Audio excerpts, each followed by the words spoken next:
Good morning. सबसे पहले HDFC bank के साथ ही शुरुआत करते हैं। अच्छा खासा क्वार्टर रहा है। क्वार्टर वन के अपडेट्स देखें तो काफ़ी स्ट्रॉन्ग आपको नजर आएंगे। ग्रॉस एडवांसेस की बात करें तो ऑलमोस्ट 15% की बढ़त यहाँ पर आती हुई नजर आई है।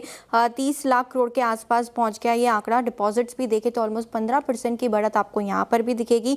कासा डिपॉजिट्स देखें तो 9.4% की ग्रोथ यहाँ पर आती हुई नजर आई है। 10.25 लाख करोड़ के आसपास वाई ये आंकड़ा आते हुए नजर आया है। कुल AUM भी देखें तो यहाँ पर भी 12% की स्ट्रॉन्ग ग्रोथ यहाँ पर आती हुई दिखी। ऑलमोस्ट 3.25% स्टॉक ऊपर है।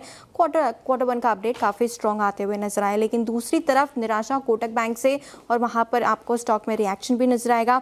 नेट एडवांसेस देखें तो 15% की बढ़त है। कासा में 10% की बढ़त आती हुई नजर आई है। हालांकि कुल डिपॉजिट देखें तो यहाँ पे सबसे ज़्यादा कमजोरी आपको नजर आएगी। 11% की बढ़त है, लेकिन दूसरे बैंक से कंपेयर करेंगे तो आपको सबसे वीकेस्ट नजर आएगी। एक्सिस बैंक यहाँ पर भी फोकस में। ग्रॉस एडवांसेस में ऑलमोस्ट 19% की बढ़त इस क्वार्टर में आती हुई नजर आई है। डिपॉजिट्स देखें तो 18% की ग्रोथ यहाँ पर भी है। कासा डिपॉजिट्स में 11.5% की स्ट्रॉन्ग ग्रोथ है, और टर्म डिपॉजिट्स भी देखें तो 8.5 लाख करोड़ के पार जाते हुए नजर आ रहे। 23% की बढ़त यहाँ पर भी देखने को मिली है।